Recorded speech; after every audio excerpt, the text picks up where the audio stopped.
Tonight on KGW News, a truck driver rescues a woman running down the road in handcuffs. He said, help me, help me, help me. He's trying to kidnap me. With the suspect accused of posing as a police officer.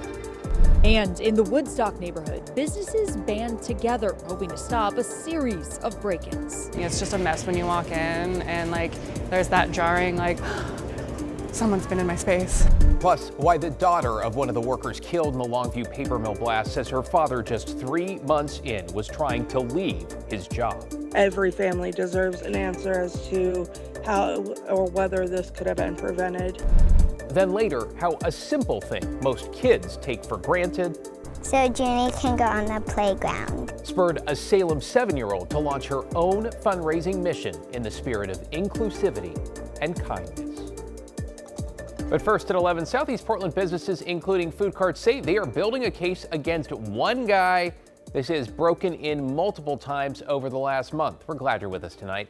I'm David Molko, and as Alma McCarty reports, that suspect has even been recorded on video using a blowtorch. So we have a very fun, unique space here. A bar and cafe inside and around 21 food carts outside. We're very, very lucky to have such wonderful partners here. Though recently things at the heist have been a bit unlucky. So it has become very persistent very quickly. As one man appears to be attempting repeated heists of his own. Manager Emily Hargadine explains. He uses a lot of pry bars, blowtorch. He is taking any cash that's on site, which usually is very minimal. I've seen reports of him taking the POS, the point of sales equipment as well, which makes it so hard to recover from the damages because you can't sell anything. And then there's just the violation of it. Honestly, it doesn't really surprise me. Hannah Nellen works at Beirut Shawarma, one of the carts hit in the last couple of weeks. I mean, from us, I believe he only took about 100 from the register and Nutella for some reason. Emily says a couple taco spots and a Cajun food cart were also burglarized. Plus, she said other nearby businesses in the Woodstock neighborhood caught the same guy on their cameras. They've filed reports and are working with Portland police. So we're trying to create the biggest case against him so that when he does get caught, inevitably, he can't keep doing this and not get caught. So that, we are able to come at him with as much force as possible, legally speaking. Now, from the pictures and the surveillance video that we've seen, it does appear to be the same person behind these crimes, but police wouldn't say at this time if they're all connected. David? That's Alma McCarty with our top story. Thanks, Alma.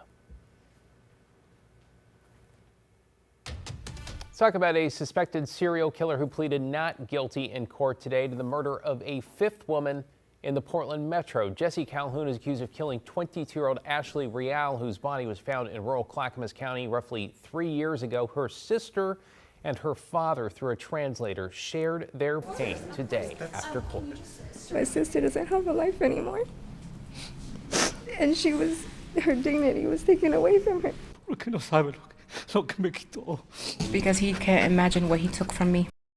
Calhoun had already been charged with the murders of 4 other women: Charity Perry, Bridget Webster, Joanna Speaks, and Kristen Smith. Prosecutors say they plan to combine all 5 cases into a single trial.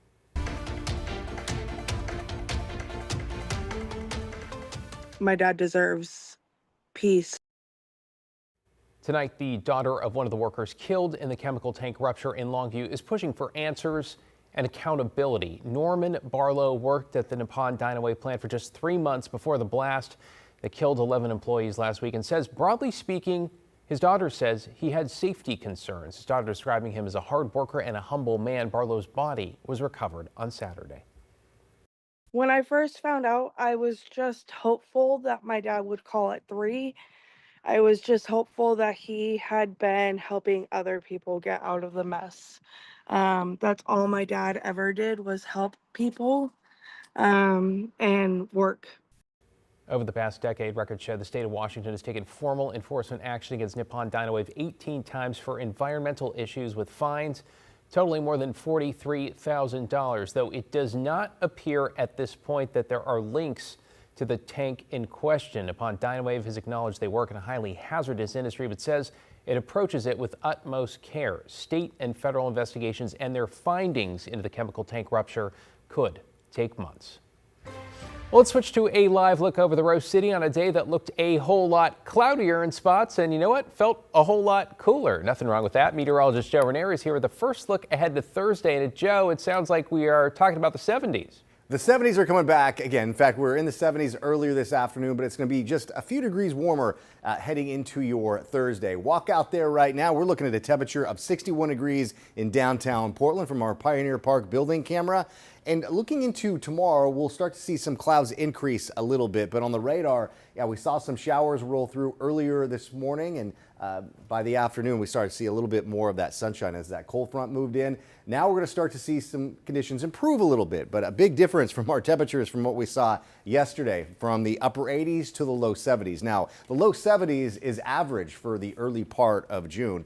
Tomorrow, though, we'll be waking up to brief morning clouds, but turning sunny and nice by, I'd say, 9:30, 10 o'clock or so. So by the end of your Friday morning or your Thursday commute. Friday, showers return, but it's not going to happen until the later part of the afternoon and evening. Really, I'd say after sunset is when those showers move in. And for the Grand Floral Parade, David, it is going to be on the wet side. I'll talk more about that in a few minutes. No, that's not good news for a lot of families. Thanks, Joe.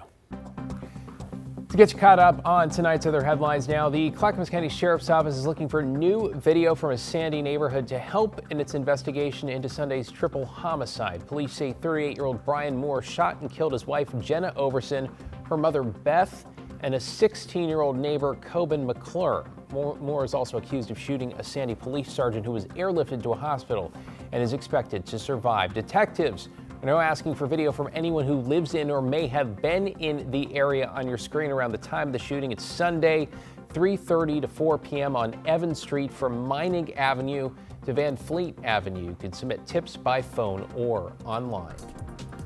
On Capitol Hill, House Democrats finally passed a war powers resolution with the help of some Republicans, though this is mostly symbolic. The resolution directs President Trump to remove U.S. forces from hostilities with Iran unless Congress votes to authorize military force, though it does not force the president to end the conflict. President Trump is remaining non-committal about a timeline to settle this. Meanwhile, Israel and Lebanon agreed today to renew a fragile ceasefire. And President Trump says he will nominate Todd Blanche as the nation's next attorney general. He made that announcement at a White House dinner tonight, saying he will formally submit that nomination tomorrow. Blanche, who was previously the president's personal lawyer and deputy AG, has been acting AG since President Trump fired Pam Bondi in April. He's drawn both praise from the White House and sharp criticism from Democrats, most recently over a nearly $1.8 billion fund meant to compensate Trump allies for alleged political persecution. The Justice Department scrapped that plan earlier this week. Blanche, of course, will need to be confirmed by the Senate to make that role permanent. Well, now to a terrifying incident captured on camera. A handcuffed woman running down a rural road telling a truck driver she's been kidnapped and begging for help. NBC's Jesse Kirsch spoke to that driver. A woman in handcuffs sprinting down a South Carolina road.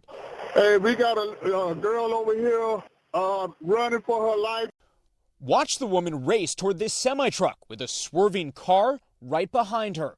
Seemingly that car was trying to run that person over. The truck's driver, Anthony Moore, telling me that he was driving Friday morning in Aiken County, South Carolina, when that woman suddenly emerged from the woods. She ran up to my truck and said, "Please help me. He's trying to kidnap me." You can see the man here, identified by investigators as 39-year-old Jonathan Willard.